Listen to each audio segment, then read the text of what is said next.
dry. I'm dry. Hi fans, today we are cold, but also today we're going to talk about, because remember on my Empowerments for Lydia to Be True, I talked about reading? Well, buckle up, because I have books. Okay, now that you're buckled, these are all books that I am either A, interested in, or B, have already started reading. The ones that I've already started reading, I will read you a passage from those that I've highlighted. What I've been really into doing is annotating books that I'm reading. It makes it feel more personal to me, and it makes me feel like I'm really cementing what I'm reading. I will let you know if any of these are not fiction, but most of these are nonfiction. You know what? I've been sticking to that empowerment of reading full stop.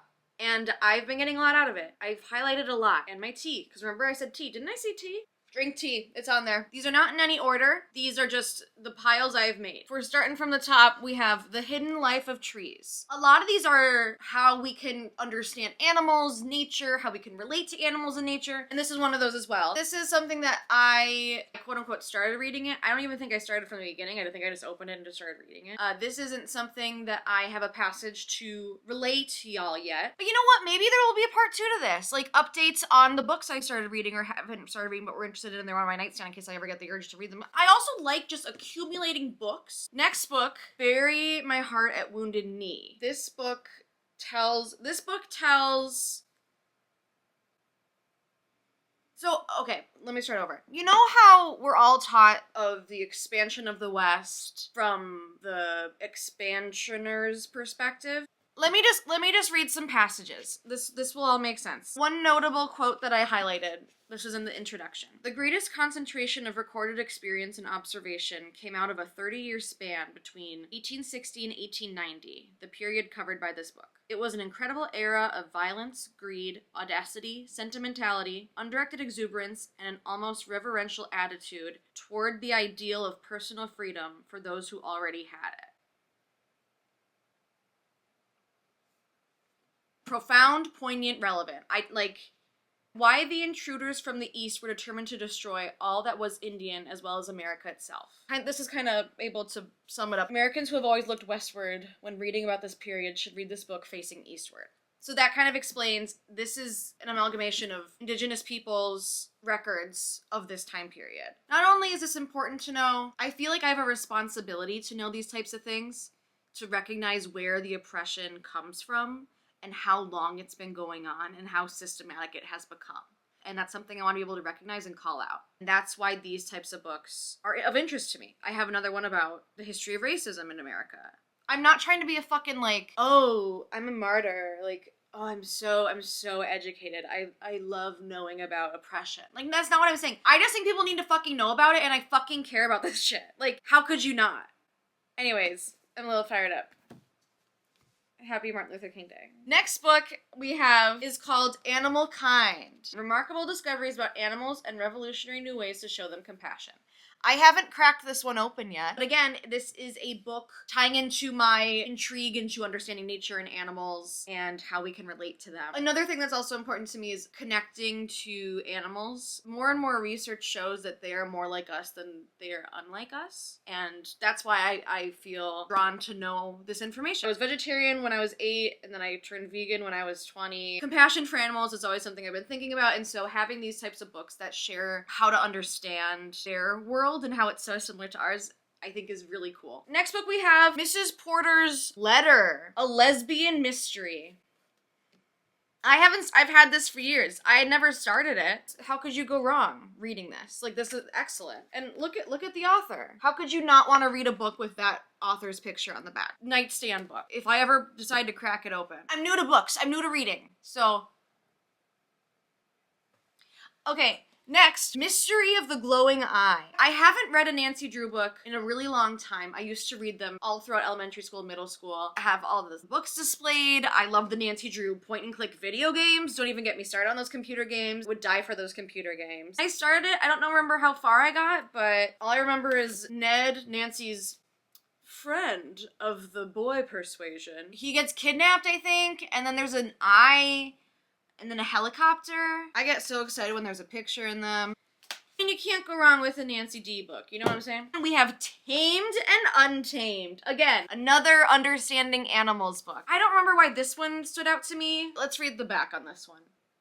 Extraordinary insights into the minds, lives, and mysteries of the animals. It's another how we connect with animals book, and I don't think I could get enough information about animals. I'm always trying to absorb more information about how animals work and survive and how they've evolved. It's so fascinating to me. I actually recently rewatched a documentary called Sex in the Wild from PBS. Not only is it a fantastic documentary, but B, it's quite curious the way humans have tried to understand the reproductive practices of animals. The Parrot's Lament, another stories about animals and humans connecting. Maybe I have too many of these. Again, I really enjoy knowing this information. Next, we have Frank O'Hara's Meditations in an Emergency poetry book. Let's find a poem to recite. I think I want to get more into poetry. That's probably for next year, though. To the Harbor Master. I wanted to be sure to reach you. Though my ship was on the way, it got caught in some moorings. I am always tying up and then deciding to depart. In storms and at sunset, with metallic coils of the tide, around my fathomless arms, I am unable to understand the forms of my vanity, or I am hard alee with my Polish rudder, in my hand in sun sinking. To you I offer my hull and the tattered cordage of my will. The terrible channels where the wind drives me against the brown lips of the reeds are not all behind me. Yet I trust the sanity of my vessel, and if it sinks, it may well be in answer to the reasoning of the eternal voices, the waves which have kept me from reaching you. Okay, that got me. Did anyone else start tearing up? Okay, next one. Uh-oh, do we have any traumatized fans in the audience? It didn't start with you. How inherited family trauma shapes who we are and how to end the cycle. I've been in therapy for so fucking long, done such a good job at trying to end the cycle of generational trauma. I think I'm doing pretty okay, but having the actual facts behind it, I think is quite interesting. This will be good for me in my processing of my own shit. You know what I'm saying? Having the facts behind why I feel the way I feel and tying it into my experiences. I think that's cool. I think that's important, and I want to pass this on to other people too. Next, we have wild sex. Uh-oh. This is also part of my fascination with animal sex and how animals reproduce and evolved to reproduce the way they do. Starting from me initially watching that documentary called Sex in the Wild from PBS. It's almost a lost media. There are clips online, but you can't stream it anymore. It used to be on Netflix, but I could only find it on DVD, so I bought the DVD just so I can have it. It's a milestone in my life. I'm only on the 7th page of the foreword, which is huge for me. Don't say anything. I love animal sex facts. I think it's really fun and interesting. You know what? Let's just find something. Once safely affixed to a teat within the mother's pouch, neonate marsupials remained there the next several months. I believe I heard about this book called Fuzz on Adam Conover's podcast, Factually. This asks the question of when animals commit crimes, what do we do? The first sentence of the summary says, what's to be done about a jaywalking moose? That sounds great. And like, what happens when an animal kills a person? Like, what do we do with that? 300 years ago, animals that broke the law would be assigned legal representation and put on trial. The curious science of human-wildlife conflict, a discipline at the crossroads of human behavior and wildlife biology. But this ties into another book I heard about from Adam Conover's Factually podcast. I've dove pretty deep into. I've gotten 27 pages in. That's pretty deep for Lydia. I don't know if I said the title. This is Wild Souls. This proposes the idea that even in the quote-unquote most wild spaces of the earth, there is no space on earth that has been unaffected by the reach that humans have with climate change, pollution, etc. It's asking the question, what is our role now? Do we interfere when, say, the ice caps melt? Do we go and feed polar bears? And the phrase, let nature take its course, but what is nature any longer? Because humans have intervened so heavily, even without knowing it, changing the climate and the temperatures, even if temperatures are a couple degrees hotter, that changes, migration patterns, it changes diet, it changes parasite seasons. It's asking the question, what do we do about this? Because we've essentially caused this. So this is a passage that's kind of explaining the whole idea of this book. Humans have dramatically changed the entire world. Starting thousands of years ago, we've changed ecosystems with fire, driven some species extinct, and domesticated dozens of others. In modern times, we've cut down vast forests, converted grasslands to croplands, diverted rivers, and moved mountains. We've built cities, polluted fresh and salt water, sprinkled plastic over everything, lit up the night with artificial lights, filled the air and seas with noises of billions of machines, crisscrossed the continents with roads, moved plants and animals to new places, and significantly transformed the climate. These changes affect wild animals even hundreds of miles from the closest human settlement. To jump down to the next highlighted part. In a human-altered world, it seems impossible just to keep saying that our only ethical responsibility to wild animals is to let nature take its course. I'm really excited to keep reading that book. Next we have What We Don't Talk About When We Talk About Fat by Aubrey Gordon. I've really gotten into her podcast with Michael Hobbs, Maintenance Phase. I really appreciate how Aubrey and Michael in the podcast have changed the way I've thought about not only my own body, but how I think about other people's bodies, because I've been taught to think about other people's bodies, full stop. And if you've listened to the podcast, you know the takes on it. Sign me up for all those takes, you know? So I also have her second book as well, You Just Need to Lose Weight and 19 Other Myths About Fat People. I have not started these books yet. This is a bookmark just placed there. A huge fan of Aubrey, not just her activism, but also her humor and the way she phrases things and chooses to say things is quite poignant to me. I feel like I'm able to connect to that really well, and I like using the information she shares to share to other people, to help them take a step back and look at their perspective on these types of things and think, yeah, why do I think about this stuff? Why do I think that? I want to annotate these books and be able to have this information in my back pocket with me, because this is stuff that's also important to me. Next, we have How to Meet and Work with Your Spirit Guides. This is a book that was recommended to me by someone I brought a poster to get framed by. It was a poster from Dana and Greg's Haunted Objects podcast tour. At first I thought this guy was razzing me, being like, oh, you're into that kind of stuff? And I was like, yeah, I am. Honestly, just trying to avoid a conversation with somebody who was gonna be like, oh, you like ghosts? He actually was very like, oh, so what do you know? What are you into? And then he told me that he's been into metaphysical things since 1994, and I thought, excellent. What do I need to know? And he says, this is the book you need. I mean, he didn't like pull it out and say, this is the book you need. He told me about the book, and so I ordered the book. He said it would answer all my questions, and that so far it's answering a lot of my questions. I'm 39 pages in, pretty deep for Lydia. This book smells like a book. Like, look at that. That's a book.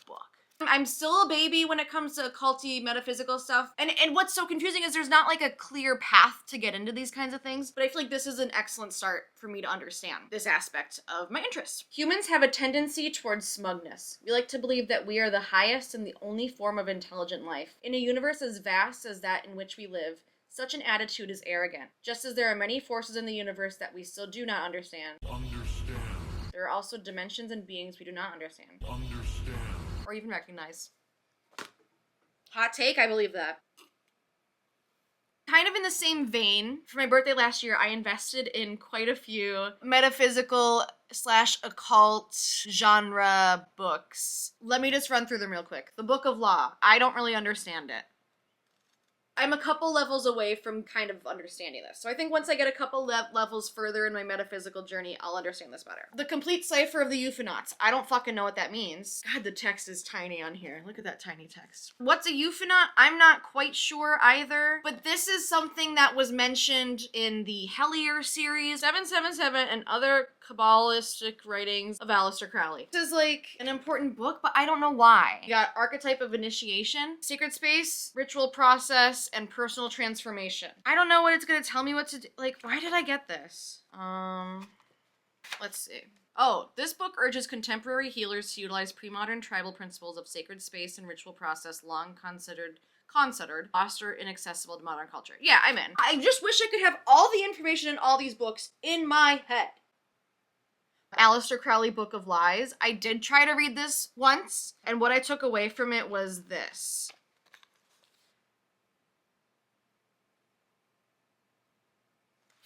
And I think that's all you need to know. Listen, if you get those 2 pages, you get everything you need to know about occult and metaphysical and ritual magic. The Kabbalah workbook for magicians, again, what the fuck does the Kabbalah mean? I don't fucking know. But this is gonna like help me figure out tools to use in ritual magic, I think. Next we have The Eighth Tower by John Keel. John.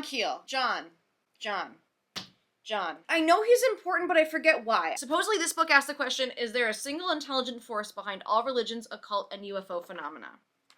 I'd like to know. We have another John Keel book, Strange Creatures from Time and Space. Sold. Authentic, frightening eyewitness accounts.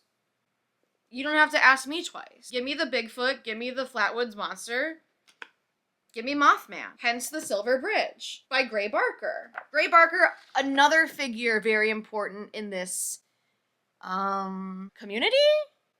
Okay.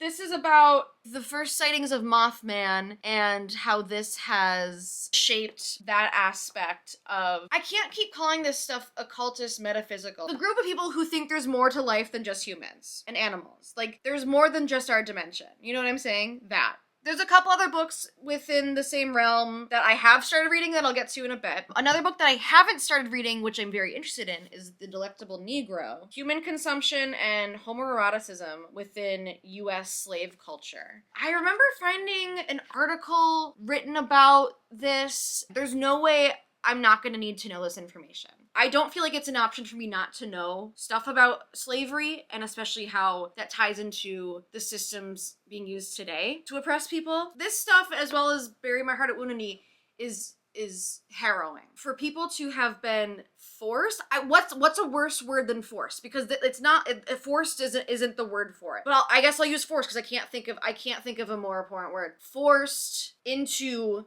these situations by people who already had the privileges is so backwards and horrifying. And again, there's no way I'm not going to need to know this information because of how important this stuff is to me. And should be for everyone and this entire country. Next, I saw this in a bookstore window and I got quite intrigued. The title, Journal of an Ordinary Grief. The concept of grief and other people's grief and how they deal with it is very intriguing to me. This was in a bookstore window along with other books about Palestine and the struggles and genocide that they've been put through. These are accounts and poems of a generation of people living in Palestine. Again, important things. Next, we have Tender is the Flesh. This was recommended by, I think, Marcus Parks on last podcast. There's not a lot of fiction in here. As much as you think and you want that John Keel book to be fiction, it's not. My understanding, the concept of this book is very apropos for a vegetarian, vegan mindset. And that's me. Hi, me. I think I'll enjoy this even as a fiction book because the concept is something I'm interested in and I live my life by. This was recommended on Maintenance Phase. Angela Lansbury's Positive Moves. So on Maintenance Phase, if you're not aware, they go over diet, wellness fads, deep dives into diet books and lifestyle books that have been popularized. And Angela Lansbury's Positive Moves book is quite wholesome, quite progressive for the time it was published. I don't remember clearly what Aubrey and Michael talked about, but it was something about how even as you age with your partner, you don't have to be having sex, but you can just explore each other. And that just seems so wholesome and not a message that's quite evident in our media today. I'm really excited to give this a read. Next we have, this is after I listened to a Spooked episode. Spooked is a podcast hosted by Glenn Washington. Not only is he an exceptional storyteller, but he's also providing a platform for people to tell their real life stories of paranormal, and he's posing the perspective that paranormal is just normal. Just because it's not what our physical world is doesn't make it not A, understandable, but B, real. Basically a werewolf episode. Vampires and werewolves to me were very like fictional. But after hearing these people's stories, I'm like, you know what? Maybe there's fucking more to it. And this is prior to me watching Hellier and getting into Bigfoot and that kind of stuff. Real Wolfmen, True Encounters of Modern America. Real life werewolf encounters. And the like. And I also listened to an episode of, was it fucking Radio Rental? About puppy people? That's fucking crazy to me. I have to do more research on werewolves because I never saw them as real. As much as ghosts were real to me, you know? Understand. And when I listened to that episode, it really brought me back to this one Paranormal Witness episode about this family who was basically held hostage by werewolves. This is a lot of reading. How long do you think it would take me to read all these books? At the rate that I'm reading 20 pages of a book every other night. Another animal book, Animal Madness, Inside Animals' Minds. Another animal connecting to how humans navigate the world. I read the back, and this one sentence, can a dog develop Alzheimer's, really made me wonder if there are mental illnesses within the animal kingdom, and I'm sure there are. And maybe that's something I'll be able to find out. What are the symptoms of animals with mental illnesses? If that covers this, if not, I guess that's another book I'll have to fucking find. Next, we have Are You My Mother? If you're familiar with Lydia lore, you know that Lydia has quite a few mommy issues, and so does Alison Bechdel. This is a graphic novel. I don't know much about the perspective of a daughter to mother this has, but I'm excited to understand it and also be able to relate it to mine to see if that opens up anything in my brain. Next book, A Doll's House and Other Plays by Heinrich Ibsen. I recently, last fucking year, got the chance to go see An Enemy of the People on Broadway with Michael Imperioli, Victoria Pedretti, and Jeremy Strong. And, yours truly was invited on stage to act alongside them. You're watching a Broadway star right now. As much as it was like an audience member just, taking up space on the stage, it was also like, I'm on a Broadway stage. I know they didn't realize that I'm somebody within the arts, but I was acting my ass off. Before the show, I was asked if I'd like to be on stage. Yes, I've been waiting to be asked to be on stage for years. And they said, okay, the actors might talk to you in character. You can respond if you want, but you don't have to. During the town hall scene, Michael Imperioli was like, oh, don't worry, this town hall meeting will start. So I say back, we need answers. Someone get me my Tony. I was on stage for a half fucking hour. That was fucking rad. As much as I wasn't like on a Broadway stage, I was on a Broadway stage. That's really exciting for me and will be a highlight of my life. I can't think about that memory enough. Play that it was Enemy of the People was in here. There's also another play in here called Ghosts. Understand. A family drama in 3 acts. If I had a nickel. What also struck me deeply about the play An Enemy of the People is how relevant it was to modern day, especially regarding the pandemic. Not only did I want to see the play, I wanted to read it. And wouldn't it be kind of fun to get all my theater friends together and just read a fucking play?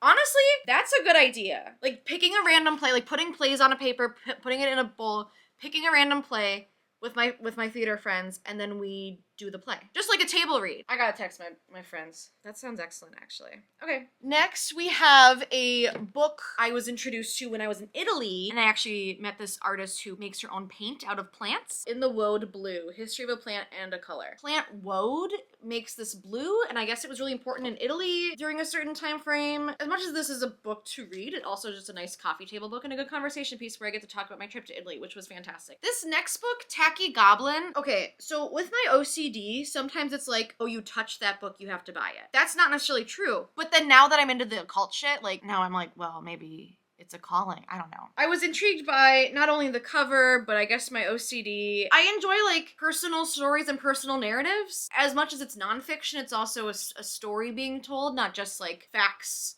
strung together with a narrative. Hearing about people's lives that aren't ordinary, even ordinary lives, I think it's quite interesting to hear about people's lives. It's like journal entries about this person's day. That sounds excellent to me. Spineless, The Science of Jellyfish and the Art of Growing a Backbone. Another how we can relate to the animal world and how nature works. Fascinating to me. I was in a Barnes & Noble and it was staff recommended picks. Being Mortal was on there. I was under the impression that this book was being made into a movie as well. I don't remember what this is about, so we're gonna read the back together. Modern medicine has transformed the dangers of birth, injury, and infectious disease from the harrowing to manageable. But when it comes to the inescapable realities of aging and death, what medicine can do often runs counter to what it should do. Eye-opening research and gripping stories of his own patients and family, Wande reveals the suffering produced by medicine's neglect of the wishes people might have beyond mere survival. How the ultimate goal is not a good death, but a good life, all the way to the very end. Kind of ties together the personal narrative that I like and information that I want to know and I feel like I should know, and asking myself important questions about what I want to do with my life and my death. Cool. Okay. Next book I think is quite funny because this is a book, it's called How to Be a Good Creature, I believe. I can't be quite sure because my dog chewed it. She used to have this thing where when we first got her, she would get nervous when we left the house, so she would chew on things that smelled like us. And I had this book in my bag, so she chewed the covers. How to Be a Good Creature, a memoir in 13 animals. Some of the pages are kind of stuck together with dog saliva. But you know what? That in itself is a memoir. Narrative, tying into how animals relate to us and how we relate to animals. So don't even have to ask me twice or thrice or once. This is Diary of an Oxygen Thief by Anonymous. I don't know what it's about. I bought this so many years ago, so let's read the back passage. Hurt people hurt people. Diary of an Oxygen Thief is an honest, hilarious, and heart Heartrending? I don't think I've heard that word. Hey Siri, what does heartrending mean? Heartrending means causing great sadness or distress. Rad. But above all, a very realistic account of what we do to each other and what we allow to have done to us. Okay. And look, the snowman has a penis. It's a carrot penis. The next two are, again, quite akin to my interest in the animal-human relationship. The Secret Life of Cows. And it talks about how cows are quite human in their behaviors within their communities. I love a good cow. Thank you, cows. Okay. The Inner Life of Animals. This is, again, one of those how we relate to nature books. I started this at some point, but I remember reading something about how some animals seclude themselves when they're in the process of dying. I find that quite interesting. And I'm sure that there's plenty more in this book that I will find quite interesting. And I love animals. Ooh, next, let's get back into the UFO realm. UFO drawings from the National Archives. Can you see? Can you see? I was gifted this by someone after I had told them about my musical that I was writing. And I'm just quite interested in all this stuff, as apparent with my books and my musical that I'm writing. Now, the next 3 books are all on the same topic. Alex Jordan and the House on the Rock. Do not get me started on the House on the Rock if you don't have an hour and 15 minutes of time to spare. So I might as well just leave it at that, because I want to read these and do a video essay on House on the Rock. And even me saying that, listen, you know how I fucking am with being ambitious, saying my goals, saying things I want to do. If I say it, I'm gonna hold myself accountable to it, even if I don't do it. I'll feel bad about not doing it. Something I want to do is share my love of House on the Rock. Read this one before. I remember parts that are very like scathing and ooh, gosh. I want to be full of all this information. Excellent. Thank you. Next book. Also, I want to share a book that I keep on my nightstand. It's not one that I plan on reading per se, but it's just a fucking cool book. Elements of Zoology. I don't know what year it was published. It's all like those scientific accurate drawings. So this is copyright 1884, 1885. Does that mean this book was produced in 1884, 1885? If so, that's awesome. I was gifted this by someone I love very much. Seeing it makes me think of not only them, but the love for nature and animals that we share. Even though I don't plan to read this, I like having it. I think that's okay. As much as I probably won't read all these books within the next 2 years, I like having them. And I think that's okay. As much as it's like quote unquote waste of money, I see books as possibilities and instances to grow. So even just having them, not that I need this right now because my brain's okay right now, but it's like a reason to keep living. It's like, well, there's stuff I want to know. So couple more books. There's like 10 more books. Squirrel Seeks Chipmunk. I wasn't even familiar with who David Sedaris was before I purchased this. This is a book that I think has changed the way, as much as I haven't finished it. But as much as I've only read a third of this book, it's changed the way I think about storytelling and voice in storytelling and a comedic voice in storytelling, while also being emotionally present and significant. And that's something I look for in my artistic endeavors. Short stories that are quite human, even though the characters are animals. I am really proud of myself today, just a side note, for filming this video. Usually I get in my head about like, oh, you don't have makeup on, don't you want to like feel really cute and pretty while you're filming a YouTube video? But it's also like, what I get out of making a YouTube video isn't, oh, I looked cute and pretty making that YouTube video. What I get out of making YouTube videos, I made a YouTube video and I did what I wanted to do. As much as I love doing my makeup and hair, and I love more ultimately is being creative and sharing myself. Okay, next book, Playing Possum, How Animals Understand Death. Again, I don't remember how or why this book was recommended to me. My understanding of the concept of death is quite human, and I think relating it to how animals perceive that will be very poignant and meaningful to me as I process my life and the deaths that have happened around me. It's a weird concept because in my head it's like, yeah, they're gone, but I don't feel like I lost everything that I had about them. Does that make sense? Maybe check back with me after I finish that book. Maybe that'll change. Next we have, get back in your tinfoil hat, The Mothman Prophecies. John Keel. I started it, but I don't remember what it was. I almost feel like I'm drowning in all this information about dimension, metaphysical occult stuff, but at the same time, it's just so clear to me, but it's so confusing too. I don't know.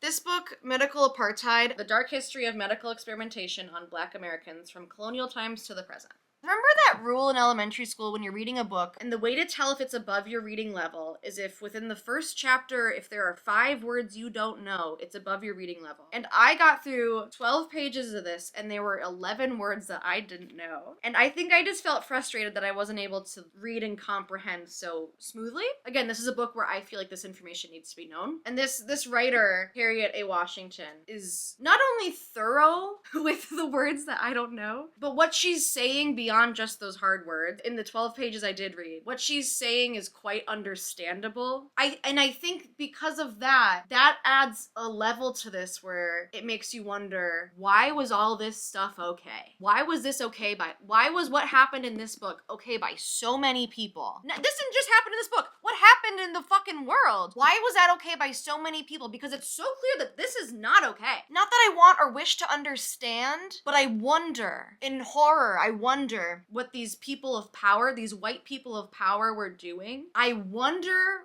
what they thought to justify it. Next, this book was gifted to me because I had expressed to a couple of friends of mine that I wanted to get back into reading. To get me back into reading, my friends got me A Discovery of Witches. It's up my alley when it comes to fictional stories that I enjoy. A drama about witches and vampire. I think there's vampires in here too. I think I'm 20 pages in, and it felt very like Riverdale-esque. And you don't have to even say the word Dale. If you say it's kind of like river, I'm in. Shut up, I'm in. This next book allowed me to introduce, it's an introductory way to think about a cult. I don't know if I got too far into this one. Okay, I didn't even get to the preface. Okay, well, let me get back to you on this one. But again, Insider's Guide to the Occult. I'm looking for guidance when it comes to getting into this stuff. I'm hoping this provides that. We have The Devil's Dozen, 13 craft rights of the old one. What's the process of choosing if there's a subtitle to your title? I'm wondering that. Maybe there's like a Venn diagram of what types of books have subtitles? Is that what it's called? Subtitle? Like a colon title? This is talking about types of rituals to get you into magic. And again, I'm so confused because I'm like, is this the only way? I know that's not the only way. There are so many ways to get into this kind of stuff. But this is like telling you how to become a witch. Invocations you can do. But as much as it seems legit to me, you can also just be like, I'm a witch now. And then you're a witch. And everything you do is magic. You know what I'm saying? I have to understand this more. Just wait. Low magic. Subtitle. It's all in your head. You just have no idea how big your head is. Notable things I've highlighted. There is no truth, only stories. That's fair. But then I worried. Like, listen, the pipeline from this stuff and aliens to the right wing and that conspiracy realm is so short and it's so scary and not what I'm about. There are levels of consciousness and realities above the one in which we normally function, and there are levels of consciousness below.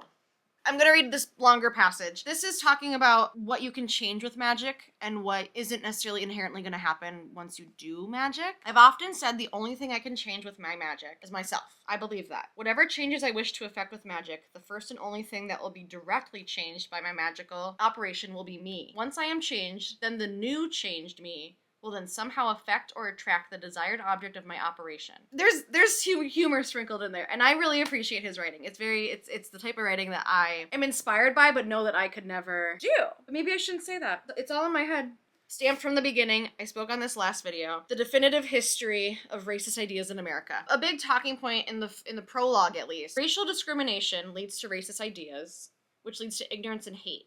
This is the causal relationship driving America's history of race relations. I think that's interesting to think of it that way. Consumers of these racist ideas have been led to believe there is something wrong with Black people, and not the policies that have enslaved, oppressed, and confined so many Black people. The rest of this book looks at racism, racist policies, and racist ideas through different people in American history. Part 1 is Cotton Mather. Part 2, Thomas Jefferson. Part 3, William Lloyd Garrison. Part 4, W.E.B. Du Bois. Angela Davis. Part 5 is Angela Davis. I'm looking forward to having a deeper understanding of history. Next, this is something I touched on in my last video about how I'm not feeling as confident with myself as a improviser performer as I have been in the past. How to be the greatest improviser on earth. And it goes through different terms, games, and things you can practice, and things to keep in mind. As much as I am in my head about it, this book's just gonna tell me to get out of my head. Maybe because I'm so focused on what's in my head, this being in my head will help me get out of my head. Finally, Screwed by Aliens. True sexual encounters with ETs. Now, I have something to say. I haven't had anything to say previously in this video, obviously. This book troubles me because it's so pixelated. These are not texts that were sent to an editor. These are PDFs. Some of these images are quite pixelated, quite blurry, and it makes me feel like this is less factual than I want it to be. Pixelated. I don't know enough technology to know how to fix that stuff, but even some of the text is. This is a compilation of true sexual encounters with ETs. Are UFO beings creating a hybrid super race, or do they just want to have fun? The sextraterrestrials are here, and they want to mate with you. And that's final. Some guys who liken themselves to being real players groove on the idea that they might be pimping themselves out to some far off and far out lady of the night, while gals tell me they definitely get their best groove on when it comes to feeling the scales of their reptilian mates. Ellipses. Now that's a real ribbed condom if you ask me. This is my kind of book. All these books are my kind of book. Do you read books? You can answer that if you want. I'll finish my tea.